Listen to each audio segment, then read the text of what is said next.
Setelah kurang lebih 1 minggu full, kita banyak membicarakan ajang Piala AFF yang penuh dengan drama, pro dan kontra hingga kritik. Dari Eropa, kabar baik muncul untuk timnas Indonesia saat beberapa hal menarik terjadi di akhir pekan ini, seperti pertemuan Jairo dengan Sandy Walsh, comeback dari Eliana Reinders, hingga tangisan dari sosok Miliano Jonathans yang resmi memainkan laga terakhirnya di tim Vitesse. Bicara soal Miliano, calon pemain timnas Indonesia itu dilaporkan akan bergabung ke Utrecht untuk menjalin kerjasama dengan 2 pemain timnas Indonesia di sana, yakni Ole Romani dan juga Ivar Jenner. Lantas, seperti apa potensi terciptanya duel maut di tim Utrecht? Dan apa sih yang dibicarakan Sandy Walsh dan Jairo di pertemuan keduanya baru-baru ini? Berikut rangkuman selengkapnya.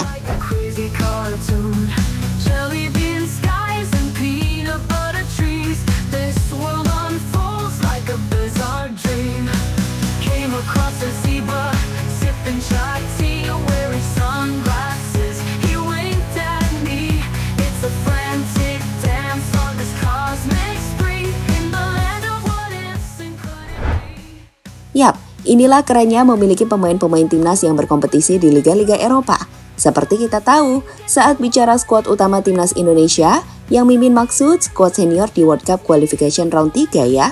Maka saat ini skuad Garuda tengah didominasi oleh pemain yang berkompetisi di Eropa. Lihat saja starting line up timnas di laga terakhir saat menghadapi Arab. Hanya ada 1 nama yang berasal dari liga lokal, dan dia adalah Rizky Ridho. Selebihnya main di Eropa. Dan itulah alasan kenapa Arab kita hajar saat itu. Kalau tim ini yang main di AFF, Mimin 100% percaya kok kalau cuma lawan Laos, kita bantai itu negara.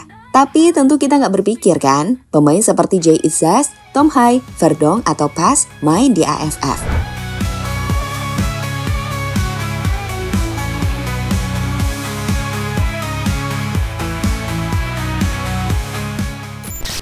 Terlepas dari itu semua, yang pasti kehadiran para pemain keturunan membuat kita bisa menyaksikan kiprah para punggawa tim Garuda di Eropa. Terbaru, cerita menarik muncul saat Sandy Walsh yang bermain di Liga Belgia mendapatkan kesempatan untuk berhadapan dengan Jairo Redewald, pemain keturunan Indonesia yang digadang-gadang jadi target selanjutnya PSSI. Di mana kesempatan atau pertemuan itu nampak digunakan oleh Sandy dan Jairo untuk saling berbicara. Kami menilai momen itu bisa jadi momen yang menentukan.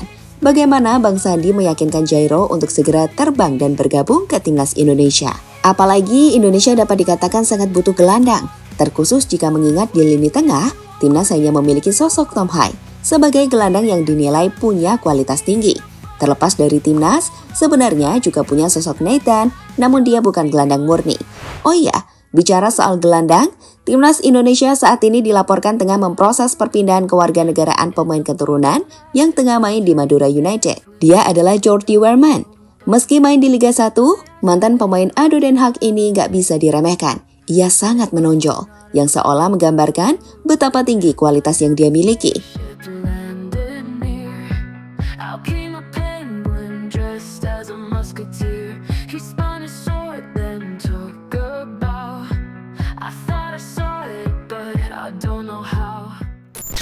Beralih dari pertemuan Sandy yang seperti akan jadi agen Jairo, dari Belanda cerita nggak akan kalah menarik terjadi di laga yang mempertemukan Vitesse menghadapi Jong Utrecht di Divisi 2. Pertandingan itu menjadi momen bertemunya Ivar Jenner dan juga Miliano sebagai lawan, di mana di laga itu 2 pemain tersebut tampil apik.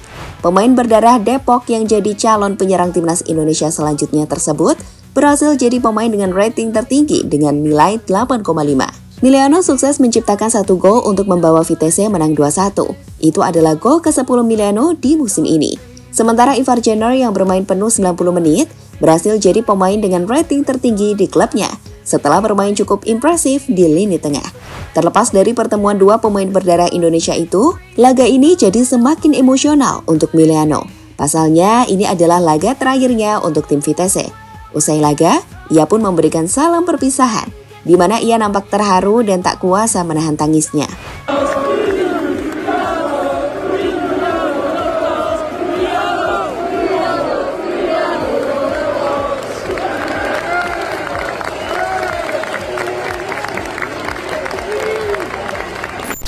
Sebagai info, Miliano ini dibeli oleh tim FC Utrecht, di mana dirinya akan bermain untuk tim senior mulai Januari dan bergabung bersama Ole Romani. Jelas duet Ole dan Emiliano akan jadi menarik.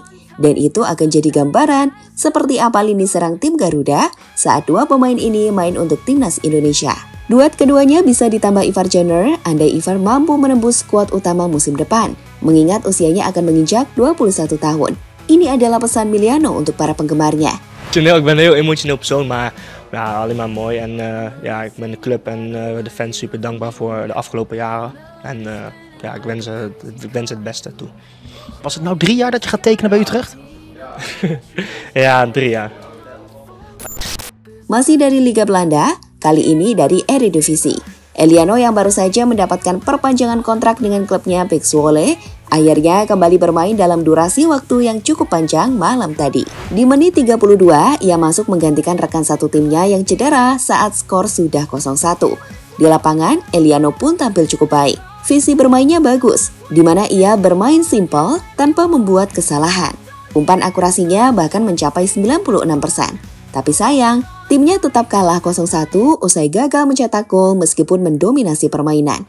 Di sisi lain, masuknya Emiliano ini juga menjelaskan kualitasnya tetap Eredivisie teman-teman. So, jangan pernah meremehkan kualitas Emiliano hanya karena belum dimainkan di timnas oleh Cochin. He just need a little bit of time. Like it was a parade. Pineapple spaceship landed near. Out came a penguin dressed as a musketeer.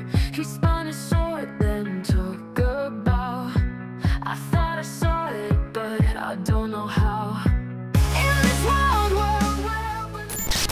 Beralih dari situ, kabar kurang menyenangkan baru-baru ini harus menghinggapi pemain belakang timnas Indonesia, Max Hilgers. Bermain menghadapi Olympiakos dalam laga Europa League, bek tengah Indonesia tersebut menghadapi malam yang berat lagi saat ia digantikan pada menit ke-37 usai mengalami cedera. Ini adalah cedera kambuhan yang kembali dialami Max. Usai sebelumnya sempat pulih dari cedera hamstring pada awal November.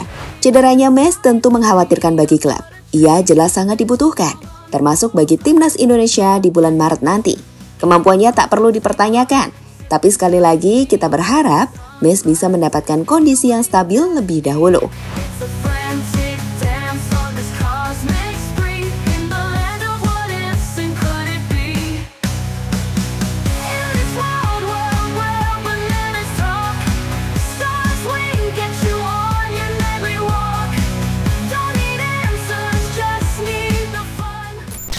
Berlanjut ke Kevin Dix. Di tengah pekan ini, sama seperti Max, Kevin juga memainkan laga internasional bertajuk UEFA Conference League bersama klubnya Copenhagen. Menghadapi Hearts, Copenhagen sukses tampil baik. Mereka berhasil meraih kemenangan dengan skor 2-0. Dan Kevin seperti biasa berhasil menciptakan gol melalui sepakan penalti. Kevin sendiri tercatat bermain dengan sangat baik. Ia berhasil mendapatkan rating 8,6. Dan kemenangan kontra Hearts itu sukses membantu Copenhagen membuka peluang untuk lolos ke babak berikutnya atau fase knockout.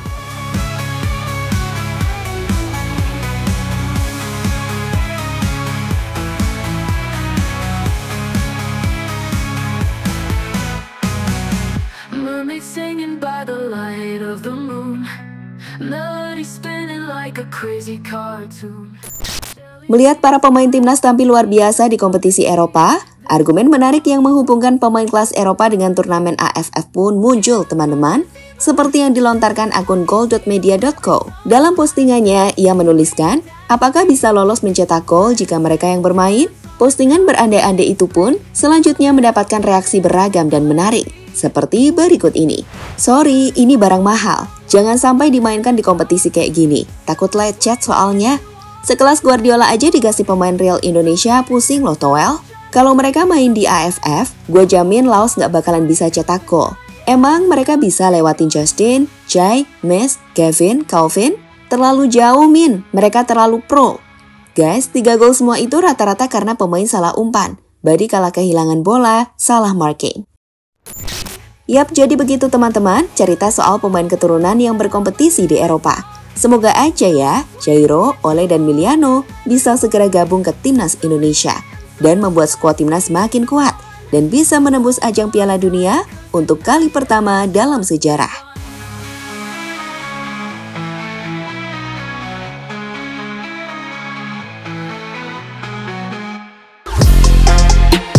Halo, izin iklan sebentar ya guys. Jadikan ruangmu bernuansa timnas. Temukan beragam poster dinding, sepak bola dan timnas dengan desain menawan, kualitas premium dan harga yang tidak akan menguras kantong. Segera klik link Shopee di deskripsi video ini dan dukung timnas dengan sepenuh hati. Mulai dari dinding rumahmu.